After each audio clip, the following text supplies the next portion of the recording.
Pagkatagal naman maglakad nitong dalawa, ang bagal nyo naman. Tingnan mo pa to si Abudo. Kandila pa dala. Sementeryo ba pupuntahan natin? Wala kasi akong flashlight sa bahay. Eh saan ba maraming gagamba rito? Bandaron pa, Alex. Di ba pag nakagat ka raw ng gagamba, eh magiging si Spider-Man ka? Oo, tawag sa'yo eh si Spider-Man. Tantananan. Eh paano naman kapag tarantula ang nakakagat sa'yo? Anong tawag? Tarantula ba, Abudo? Oo, Bogart. Tatawagin kang Tarantalado. Daming alam. Abudo, kung makagat ka nun, magkakaroon ka ng kapangyarihan. Ikaw ay magiging invisible. Di ka makikita sa inyo. Sa amin? Bakit naman? Dahil pinalayas ka na ng mga magulang mo. Dahil sa sobrang kasibahan mo, malakas ka kasi kumain.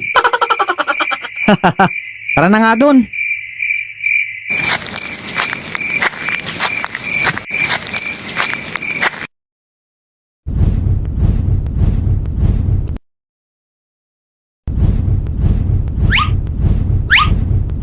Ang hirap talaga pag tumatanda na.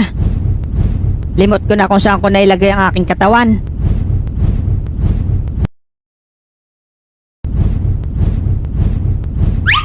Tapos tong GPS tracker, palpak pa kung kailang kailangan. Nasaan na kaya yun?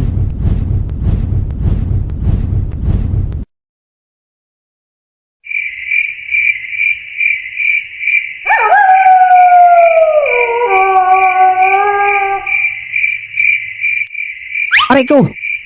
Bakit ka ba biglang tumigil, Bogart? Eh meron kasing nakaharang sa harapan natin. Taong unano. Ano? Unano? Oo. Ayun Lex, oh. Baka pagkain yan, Bogart. Si Takaw. Taong unano nga eh. Pagkain ka naman, Abudo. Patingin nga. Nako, hindi yan taong unano. Katawan niya ng manananggal. Manananggal? Nako, yari tayo dito. Ang alam ko, pagka nakakita ka ng ganyan, nilalagyan niya ng sili o kaya asin. Kaso, wala tayo nun. Ah, alam ko na, Alex, Abudo. Dalhin na lang natin to sa bayan, sa peryahan. Tingin ko, mabenta to doon, di ba? Pwede, Bogart. Bahala ka, Bogart. What? Ako bahala, Alex. Si Bogart yata to. Tara na.